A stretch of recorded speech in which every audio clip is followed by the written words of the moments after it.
What I found in working with my clients, to answer your question about my book, and it's called The First Four Words, it is the beginning of the conversation that so many clients that I was working with just were afraid to have. We would meet and talk about the possibility of having a conversation to achieve some next objective or goal that they had, or maybe to reconcile some sort of tension that exists between the work group or with them individually. And we would talk about it in the coaching session, and they'd have a lot to say, complaining about it, fretting about it. I say, let's have the conversation, because what if everything that you want and perhaps what they want is just on the other side of that conversation that you haven't been having? Would you be willing to have it?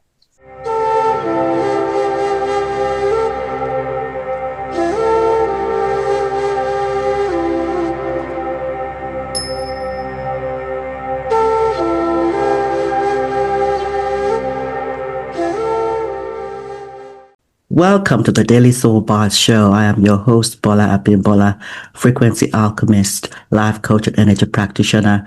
And my role is to really encourage and support my clients to really come to that place of a deeper resonance with that true, authentic self, living a life of freedom and authenticity. And today I have a very special guest. Her name is Tucker Miller, all the way from Seattle. Welcome to the show, Tucker. Thank you so much, Bola. It's really nice to be here. Thank you, Tucker. I'm looking forward to our conversation. We're going to be talking about spirituality in leadership. And this is something that, I hold very dearly, because it's one of the tenets of Daily Soul Bytes Show, spirituality, psychology, and leadership. And we do feature expert authors, coaches, and entrepreneurs who are sharing their insights for the expansion of collective consciousness. So I will read a bit about your bio, Tucker, before we start. Tucker Miller is a keynote speaker, executive coach, and author of The First Four Words. With decades of experience in law, HR, and leadership development, she helps people start important conversations with ease and confidence. Her work empowers individuals and teams to build trust, to navigate tough issues, and create environments where everybody can thrive. That is so powerful. Thank you so much for being here again, Tucker. So tell us, how did you get to this place? Because I know that we never get to a place where we're passionate about something unless we have been through a time when we did not have it, or we experienced it and knew we wanted more of it. So I'd love to know a bit about your journey and how you came to this place where you are now very, very passionate about how we can communicate better with ease, with empathy, and especially with spirituality. I'd love to know more about Absolutely. it. Well, I laughed a little bit when you asked about my journey to here, because it's very non-typical. And I think a lot of us, as we're on a spiritual path, will find ourselves taking the roads that are different than maybe the ones before us. You start to trust your heart, trust your guidance that you're getting, and you just lean into that intuitive side of service, which is what leadership is. It will take us in places that we can't necessarily predict, but consistently, in myself and with my clients, when we do the look back of how we got to where we are, it makes a lot of sense. So let me respond by saying I first started out in my career as a lawyer, and I wanted to help people through practicing law.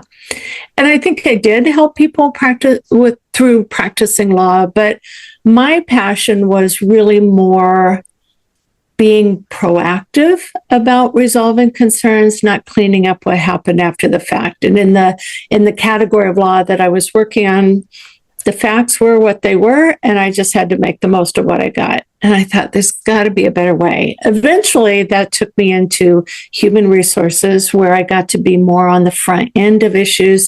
And importantly, I love the human story, the human element of interaction, communication, development, growth, and generosity. So that then opened up all manner of opportunities, but eventually I ended up in roles where I was teaching, advising, facilitating, speaking. And in 2021, when the world was turned upside down, I had gone from traveling 70% of the time, working with clients from some internationally, mostly in the US, but traveling all the time and suddenly not, suddenly at home. And as I was thinking about this next chapter and next version of the career that I want to have going forward, it was thinking about what's the regret I don't want to have? What's the service I was put on the planet to provide? Have I amplified it enough that I would be satisfied with no regrets at the end of my life? And it turned out there was a category of working individually according to my own voice and vision, giving in the way that I want without looking over my shoulder to make sure that my boss, my manager was satisfied with the way I was representing the company, that made me realize that entrepreneurship was definitely the path to take. And I specifically wanted to focus on the needs of advancing women leaders, which doesn't mean that I would exclusively be working with women, because a lot of the advancement is still in the hands of men and women. So working collaboratively to create more space at the table, greater confidence with each other, greater trust, setting the egos aside. How could I help do that? And so that decision around what regret do I not want to have put me right smack in thinking about how can I work with individuals to empower them more effectively to be their own broad, big voice in a world that really needs to hear from them. And the other piece, which I've answered a little bit in what I've just said, is I started thinking about who do I want to hang out with, especially.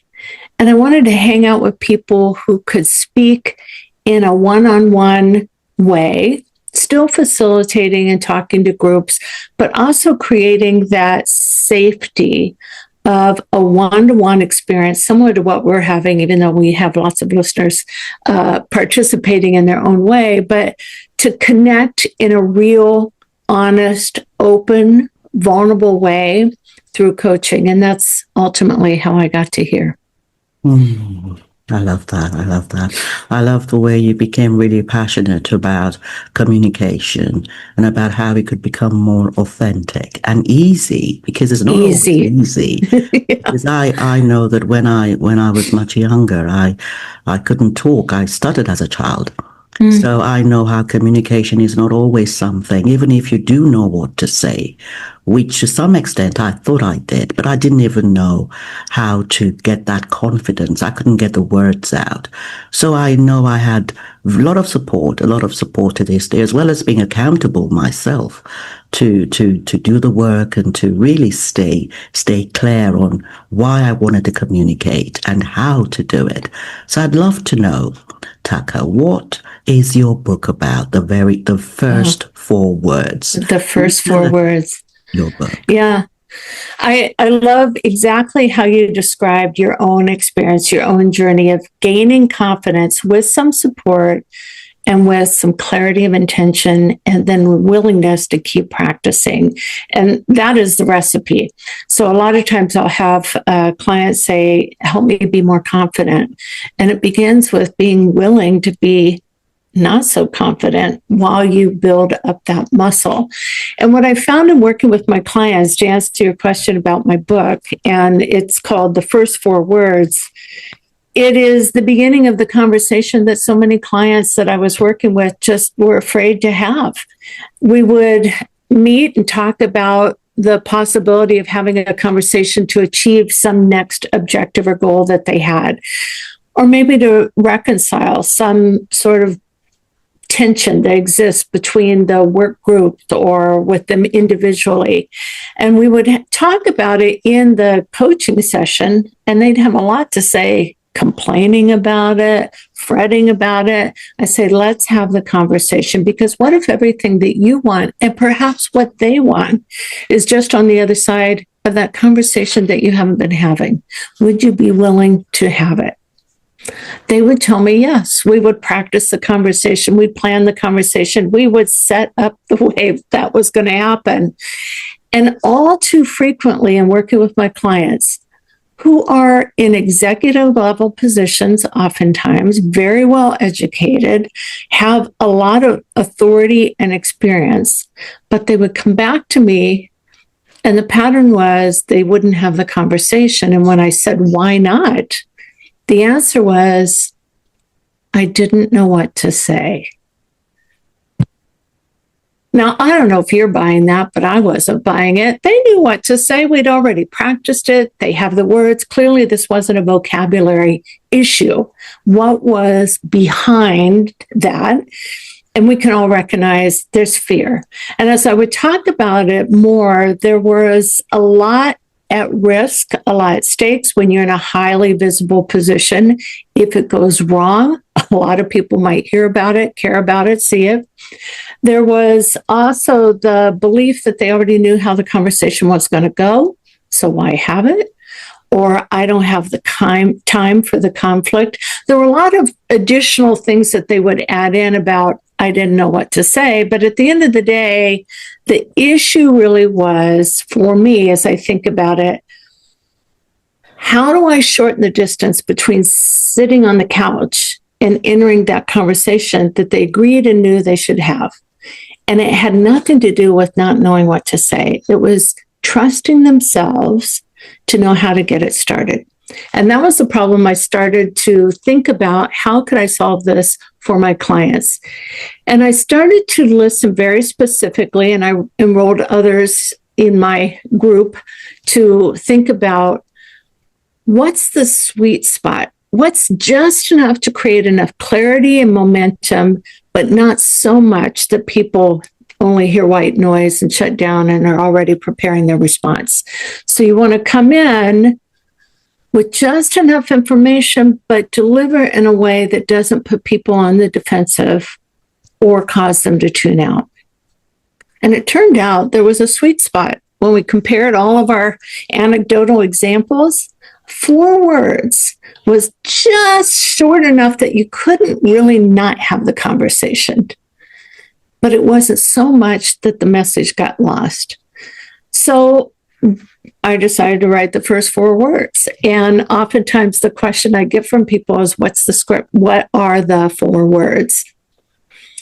It is a framework for starting the conversation with ease and confidence. There's no one script, but throughout the book, I have provided a lot of examples of forward phrases that could get the conversation started, and importantly, have provided in the context of not just leadership roles, but day-to-day experiences where we oftentimes find ourselves sort of walking away or justifying why we didn't have the conversation. So that's what it's about. Love that. Love the word trust. Trust in self, and the self. This takes me into my book, Daily Soul Bytes, which is now available anywhere books are sold online, and it's really talking about the different perspectives of self that we have within us. Because what self are we coming to trust? There's that physical ego self, and there's the higher self, which even if you were not into spirituality, you will at some point be aware of something bigger than you, some kind of force or a feeling of something that is bigger than that physical ego self, that is really more about fear and survival. And this a lot of the time stops us. This grip of that physical ego self, when people say getting out of your own way, it's allowing that physical ego self to step out of the way. And Daily Soul Bytes, my book, talks about the different perspectives, the perspectives of the physical ego self, which are usually lower frequency perspectives of fear and anxiety and survival. And then it also talks about the higher frequencies of love and empowerment and forgiveness. And these are frequencies, perspectives of higher frequencies that allow us to bring that ego self to a place of trust, a place of surrender. And that is the theory. You then come to have the practical aspects of using different modalities. And I'd love you to expand on some of the patterns and some of the blocks that you have seen when your clients are struggling to really let that physical ego self step out of the way. What are some of the patterns that you have seen, and how would you, someone going through some kind of challenge, how do we allow that physical ego self to step out of the way to allow a deeper trust of that higher, much more empowered self? Yes, I love that. I love how you talked about kind of becoming more aware of that spiritual self. Why not? Because it's very aware of you. So it's kind of opening yourself up to what's always there.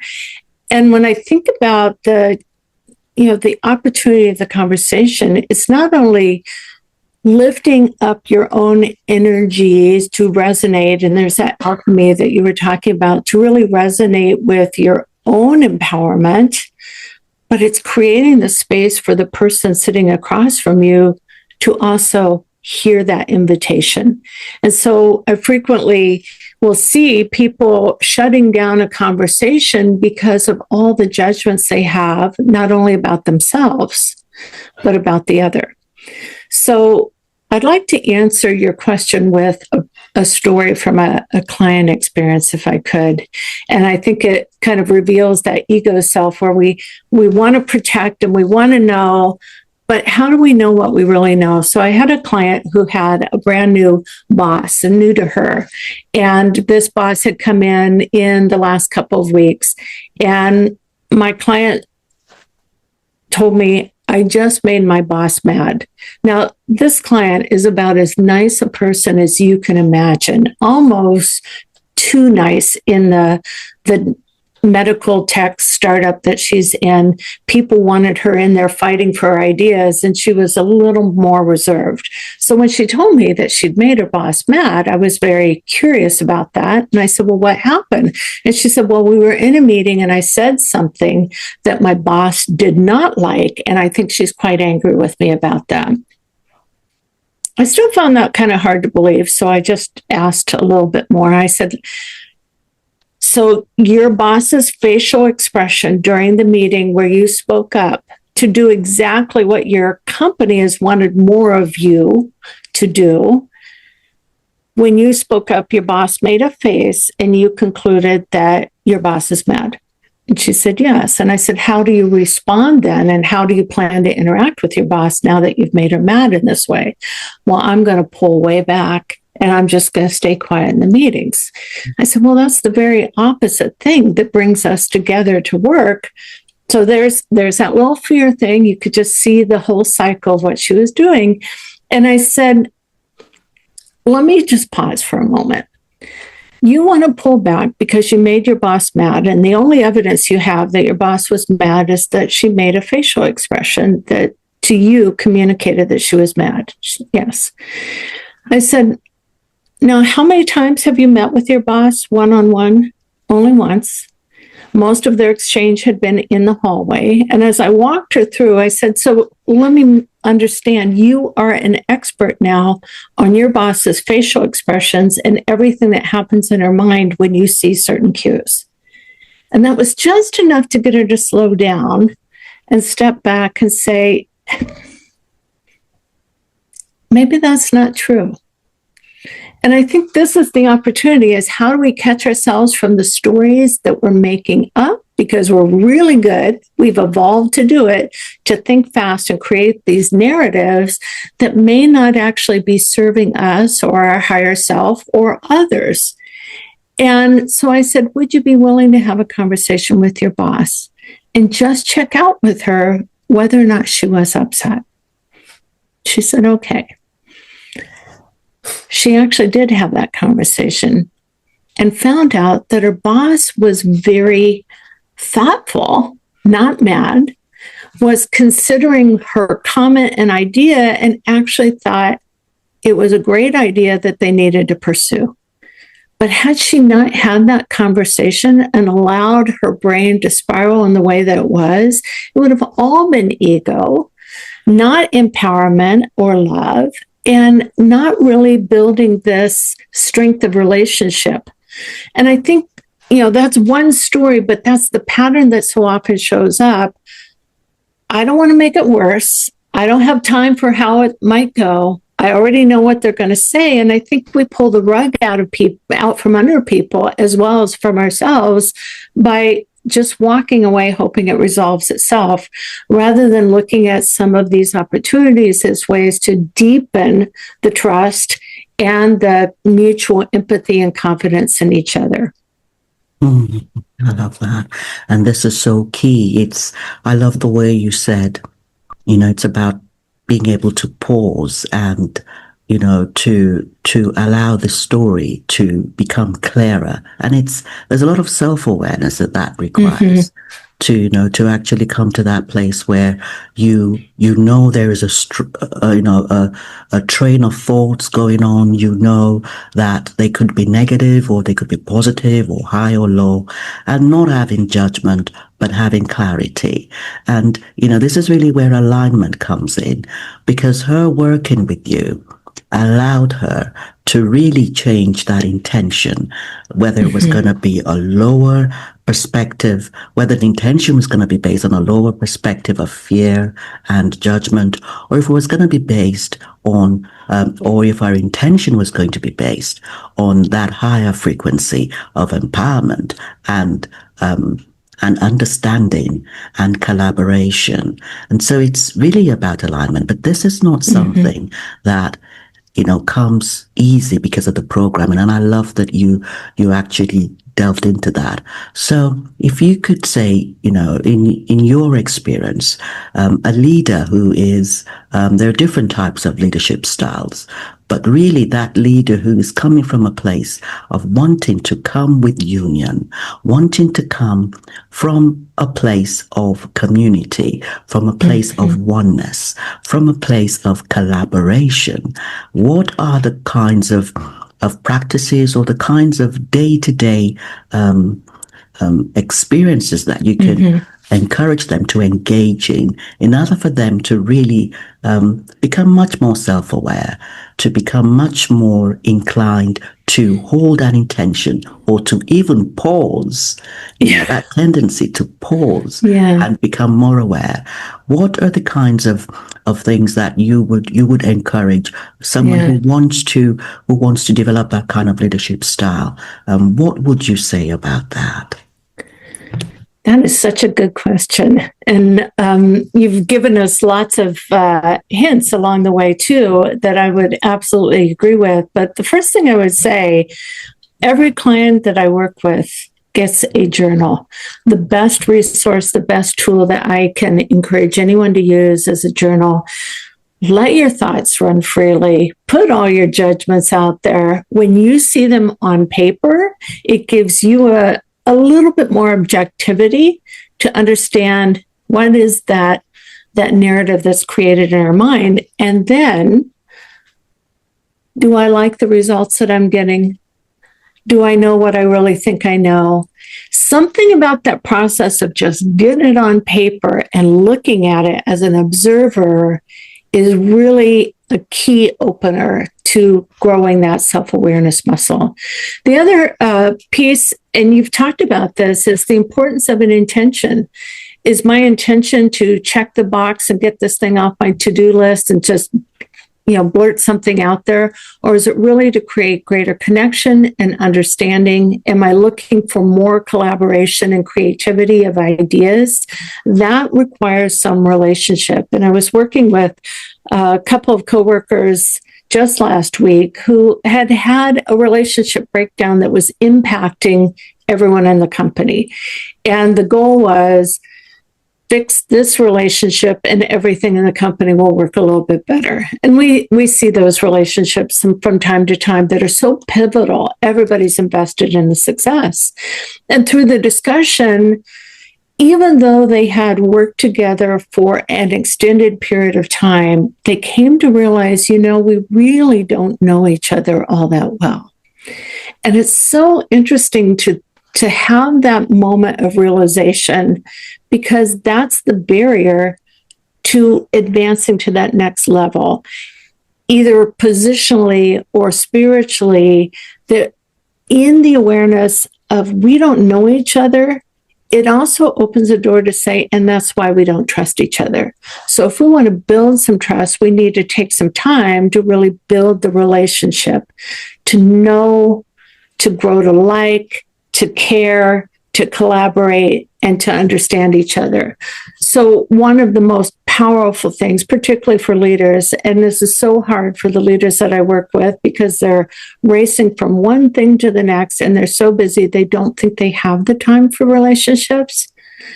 But the most powerful accelerator to advancing business objectives and probably life objectives, I would say this is true in a marriage and with my children, is to take the time to build the relationship without a specific agenda in mind.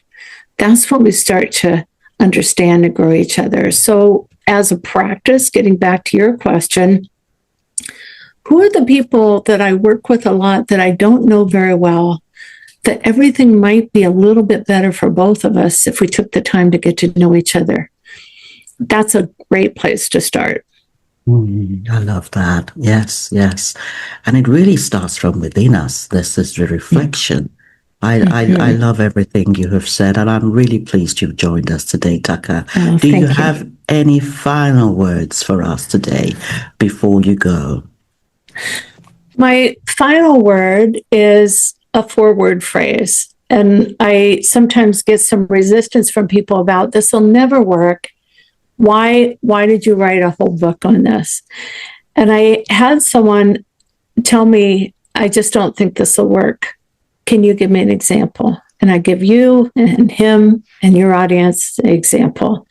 Let's have a conversation. And he sat back when I told him that, and he said, that is the one thing that I haven't been doing with my team. I have not been having conversations. We've had an agenda, but we haven't had a conversation. So I would leave everyone with the phrase, let's have a conversation, let's deepen our understanding, let's grow to know, like, and trust each other. That's a game changer in life and in leadership. So thank you for that. And like your book, mine is available online as well, and people can find it, The First 4 Words by J. Tucker Miller. Beautiful, beautiful. Thank you. And that is your website. Do you have a website you could share with us? Yes, I do. Yes, thank you for asking that.